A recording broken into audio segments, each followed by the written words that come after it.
আমাদের বগুড়ার সন্তান আগামীতে বাংলাদেশের প্রধানমন্ত্রী হবে। দীর্ঘ 16 বছর একটি দল ক্ষমতায় ছিল, তারা বগুড়ায় উন্নয়ন করে নাই। কেন করে নাই? বগুড়া জিয়া রহমানের জেলা, বগুড়া তারেক রহমানের জেলা, খালেদা জিয়ার জেলা, এই কারণেই বগুড়ার উন্নয়ন হয়নি। কাজে আমাদের সুযোগ আছে, আমরা যদি তারেক রহমানকে প্রধানমন্ত্রী করতে পারি, ইনশাআল্লাহ আল্লাহ পাক যদি তাকে তৌফিক দেয়, বগুড়ার উন্নয়নের জন্য কারো কাছে ধর্ণা দিতে হবে না। ইনশাআল্লাহ তারেক রহমান তিনি তার বগুড়া উন্নয়ন করবেন। আমাদের অনেক উন্নয়ন বাকি আছে। আমাদের সন্তানদের চাকরি হয়নি, আমাদের কর্মসংস্থান ব্যবস্থা হয়নি। তারেক রহমান ঘোষণা করেছেন তিনি রাষ্ট্র ক্ষমতায় আসলে 1 কোটি বেকার যুবকদের কর্মসংস্থানের ব্যবস্থা করে দেবেন। আমার মা বোনদেরকে ফ্যামিলি কার্ডের মাধ্যমে তাদেরকে স্বাবলম্বী করবেন, যে প্রত্যেক মা বোন ঘরে ঘরে তারা ফ্যামিলি কার্ড পাবেন এবং এই ফ্যামিলি কার্ডের মাধ্যমে 2500 টাকা করে পাবেন। কৃষকদের জন্য কৃষি কার্ডের ব্যবস্থা করেছেন। আমার ইমাম মুয়াজ্জিন ভাইদের জন্য সম্মানী ভাতার ব্যবস্থা করার কথা উনি বলেছেন এবং আধুনিক শিক্ষা উপহার দিতে চান, 1 ট্যাব 1 টিচার এবং আনন্দ শিক্ষা। এর সাথে একটি জিনিস বাধ্যতামূলক করেছেন যে বাংলা ইংলিশ শিখতে হবে, তার সাথে যে কোনো একটি ল্যাঙ্গুয়েজ শিখতে হবে, সেটা অ্যারাবিক হোক, কোরিয়ান হোক, চাইনিজ হোক, জাপান হোক, এটি শিখতে হবে। কারণ আমাদের দেশেরা, আমার দেশের যখন আমার ভাইয়েরা যখন দেশের বাইরে যায়, তখন তারা এই ভাষাগুলো জানে না, যার জন্য তাদের পারিশ্রমিক সঠিক পায় না। এই জন্য তাদেরকে এই ল্যাঙ্গুয়েজ শিখতে হবে। আমার যুবক ভাইদের বলেছেন খেলাধুলা করতে হবে, এই খেলাধুলা এটিকে পেশা হিসাবে নিতে হবে। আমাদের অনেক খেলোয়াড়রা শেষ জীবনে এসে দেখা যাচ্ছে তাদের অবস্থা অত্যন্ত করুণ হয়। এই জন্য বলেছে বাংলাদেশের প্রত্যেকটি শিক্ষা প্রতিষ্ঠানে একজন ক্রীড়া শিক্ষক নিয়োগ দেওয়া হবে এবং এই ক্রীড়া শিক্ষকের মাধ্যমে ছেলেদেরকে লেখাপড়া শিক্ষা, এই খেলাধুলা শিক্ষা দেওয়া হবে। আমরা বলতে চাই,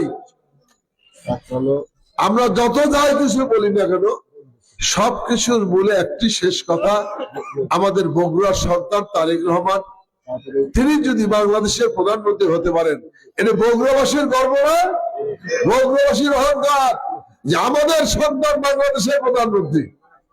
আমরা এটা গর্ব করে বলতে পারবো, অহংকার করে বলতে পারবো। আর যে কথাটি আমি একটু আগে বলেছিলাম যে তারেক রহমান এই যে আপনাদের পাশেই ছিল, এখানে দীর্ঘদিন এখানে অবস্থান করেছে, এই এলাকার অনেক লোকের সাথে তার জানাশোনা আছে, এইখানে মসজিদে নামাজ পড়েছেন। কাজেই এই স্মৃতি তারেক রহমান ভুলতে পারছেন না। সেদিন আমাদের সাথে কথা বলতে বলতে বললেন, আমার স্মৃতি বিজড়িত এলাকা, কিন্তু পারিপার্শ্বিক অবস্থার কারণে আমি আর সেইভাবে করতে পারছি না।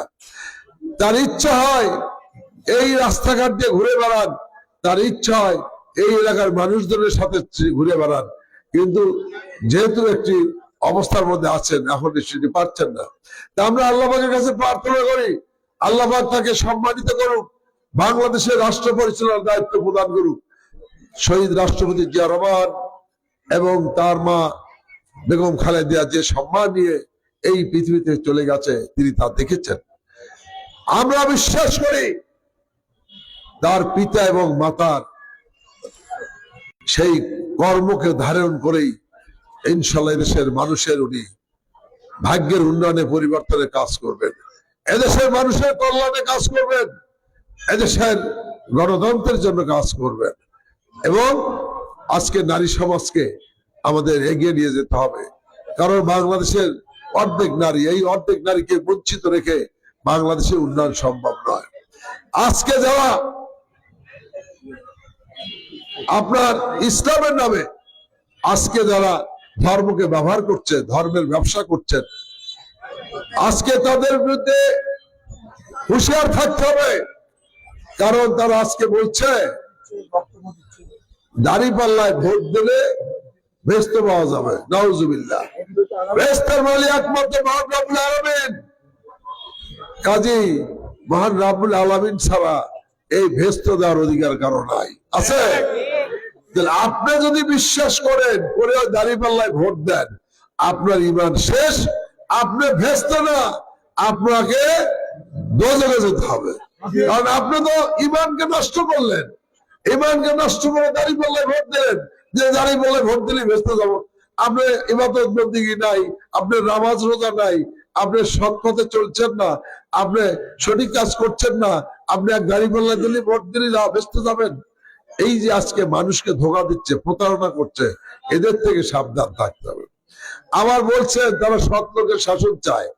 আমার অনেক মা বোনদের কাছে তারা আইডি কার্ড চায়, আইডি কার্ডের ফটোকপি চায়, নগদ বিকাশের নাম্বার চায়, অর্থাৎ তাদেরকে কিনতে চায়, ভোট কিনতে চায়। আমরা বলতে চাই, আপনারা ক্ষমতায় যাওয়ার জন্য অসৎ উদ্দেশ্যে আপনার ঘুষ দিচ্ছেন। এই ঘুষ দেওয়া তো হারাম, ঘুষ দেওয়া হারাম, ঘুষ নেওয়া হারাম। তাহলে আপনি মানুষকে অন্য পথে আপনি প্রচারণা দিচ্ছেন, এই জন্য তো আপনাদেরকে জবাবদিহি করতে হবে। তাই আমার প্রিয় মা বোনেরা, ভাইয়েরা, আমি বলতে চাই, আমরা যে জিনিসটি দিতে পারবো সেটি বলছি। আমরা ভেস্তে দিতে পারবো না, ভেস্ত কথা বলছি না। আমরা দিতে পারবো এদেশের উন্নয়ন, এদেশের মানুষের ভাগ্যের পরিবর্তনের জন্য আমরা কাজ করতে পারবো, এদেশের মানুষকে সামনে এগিয়ে নিয়ে যাওয়ার জন্য আমরা কাজ করতে পারবো।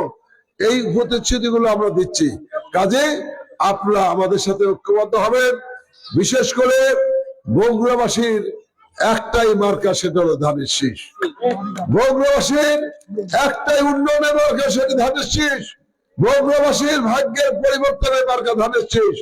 এই ধানের শীষে ভোট দিয়ে ইনশাআল্লাহ তারেক রহমানকে সর্বোচ্চ ভোটে দিয়ে নির্বাচিত করবেন এবং ইনশাআল্লাহ আপনাদের সন্তান তারেক রহমান আগামী 12 তারিখে নির্বাচনে বাংলাদেশের প্রধানমন্ত্রী হবেন।